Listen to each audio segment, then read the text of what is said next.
नमस्कार, मैं हूँ श्वेता सिंह। आप देख रहे हैं देश प्रतिदिन न्यूज। हमारे साथ इस समय मौजूद है युवा शक्ति मोर्चा संगठन की अध्यक्षा फरजाना जी। आइए सीधे उनसे बात करते हैं कि उनके संगठन की आगे की क्या कुछ रणनीति रहेगी।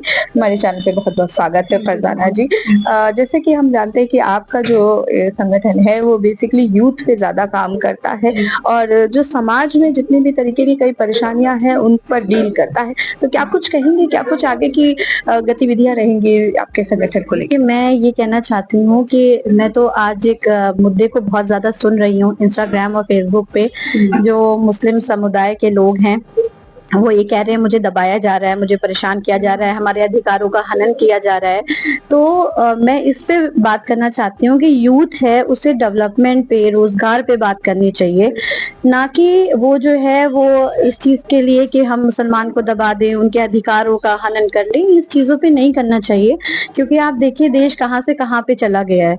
आज लोगों के पास रोजगार नहीं है, क्राइम हद से ज्यादा बढ़ते जा रहे हैं और शायद इसीलिए बढ़ रहे हैं क्योंकि लोगों के पास रोजगार नहीं है। ठीक है, तो अभी अगर हम ये कहें कि अब भारत देश के जो नागरिक हैं, जो हम लोग हैं, हम लोगों ने तो पहले से ये कहा है कि ये देश जो है वो सभी धर्मों के लिए, सभी धर्म जो है वो यहाँ पे अपने अधिकारों के साथ रहते हैं। ठीक है, लेकिन जो बरेली में जो हुआ है, उसको घटना हुई है, उसको लेकर तो मैं बहुत चिंतित हूँ कि अगर इस तरह से चीजें होंगी तो लोगों का सरकार पर से विश्वास उठ जाएगा।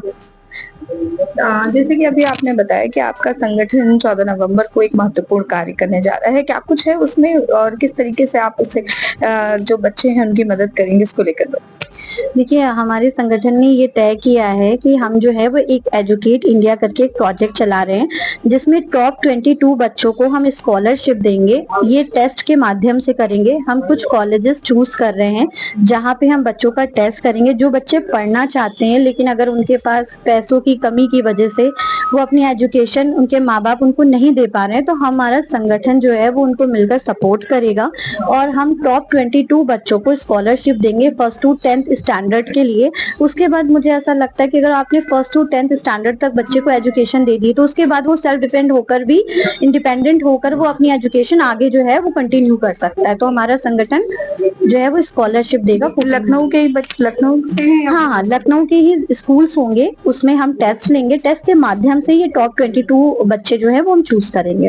जैसे कि आपके संगठन की बात करूं तो युवाओं के लिए सबसे ज्यादा जरूरी आज के समय में रोजगार है, तो रोजगार को लेकर आपके संगठन किस प्रकार कार्य कर रहा है उसके बारे में थोड़ा सा बताइए। मैम, अभी तो हम लोग ये शुरुआत कर रहे हैं कि जैसे कि हम लोग ने ये प्लान किया कि हम लोग बच्चों को स्कॉलरशिप दें। हम गवर्नमेंट से तो कोई फंड नहीं लेते, हम लोग मिलकर ही कंट्रीब्यूट करके अपने संगठन में जो भी लोगों की हेल्प होती है वो करते हैं। तो रोजगार को लेकर हमने ये प्लान, स्किल बेस्ड प्रोग्राम लिया मैम, हमने interview preparation, mock interview, group discussion और पर्सनालिटी डेवलपमेंट की क्लासेस जो है हम प्लान कर रहे हैं 1 वीक की, जो हम फ्री ऑफ कॉस्ट स्टूडेंट को देंगे। जिससे ये कि बच्चों के अंदर एजुकेशन तो है लेकिन स्किल्स नहीं है कि इंटरव्यू जो है वो कैसे कंप्लीट करें। तो हम उसके लिए जो है उनको एक ट्रेनिंग देंगे जो कि निःशुल्क होगी और जिससे बच्चे को है वो अच्छे से अच्छी जॉब में वो जा सकता है, उसका सिलेक्शन प्रोसेस और इजी हो सकता है। आप अपनी तरफ से क्या कुछ मैसेज कन्वे करना चाहेंगी सोसाइटी को लेकर?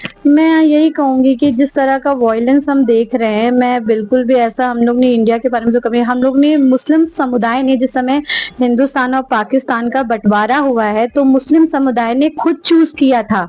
हमारे पास ऑप्शन था कि हम दूसरे देश पाकिस्तान में जाकर रह सकते थे, लेकिन मुसलमानों ने खुद ये चूज किया था कि वो हिंदुस्तान को चूज कर रहे हैं अपने रहने के लिए। जिनको जाना था वो चले गए, जिनको मोहब्बत थी, जिनके खानदान फैमिली सब हिंदुस्तान से हैं, उन्होंने चूज किया था इस कंट्री में रहने के लिए। तो आज उनको ये क्यों कहा जाता है कि आप जो है वो पाकिस्तान चले जाओ? जो हमारी जगह है ही नहीं, हम वहां क्यों जाएंगे?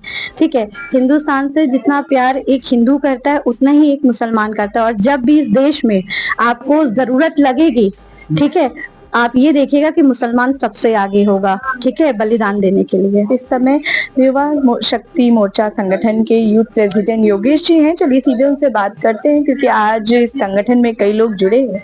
क्या कुछ इस संगठन की योजनाएं रहेंगी, इस पर सीधे बात करते हैं। हमारे चैनल में बहुत बहुत स्वागत है सर। आप इस संगठन के यूथ प्रेसिडेंट हैं और ये जो संगठन है बेसिकली यूथ को रिप्रेजेंट कर रहा है, तो क्या कुछ कहना चाहेंगे? आज कई लोग आपके संगठन में जुड़े हैं, उसको लेकर। हमारे संगठन में जुड़ने का सबसे बड़ा रीजन ये है कि पहली चीज ये है कि हम लोग किसी पर्टिकुलर, आप कह सकते हैं जैसे किसी कास्ट को या किसी पर्सन को या किसी कह सकते हैं कि किसी भी तरीके के लोग हैं वो लोग हमारे साथ ज्वाइन हो सकते हैं जो समाज में आगे बढ़ना चाहते हैं, प्लस क्या कहते हैं कि कुछ सोसाइटी के लिए कुछ करना चाहते हैं। आप हमारी सोसाइटी में, हमारी पार्टी में आप देखेंगे कि हर तरीके के लोग हैं। दे प्रोफेशनल भी हैं, दे आर सेल्फ एम्प्लॉयड भी हैं, दे आर बिजनेसमैन भी हैं, दे आर स्टूडेंट भी हैं। तो हमको सबको साथ में लेके चलना है और हमारा सबसे पहला मोटिव ये है कि education is the most important thing, because जब तक हमारा आदमी शिक्षित नहीं होगा तब तक हम आगे अपने अधिकारों के लिए बात नहीं कर पाएगा।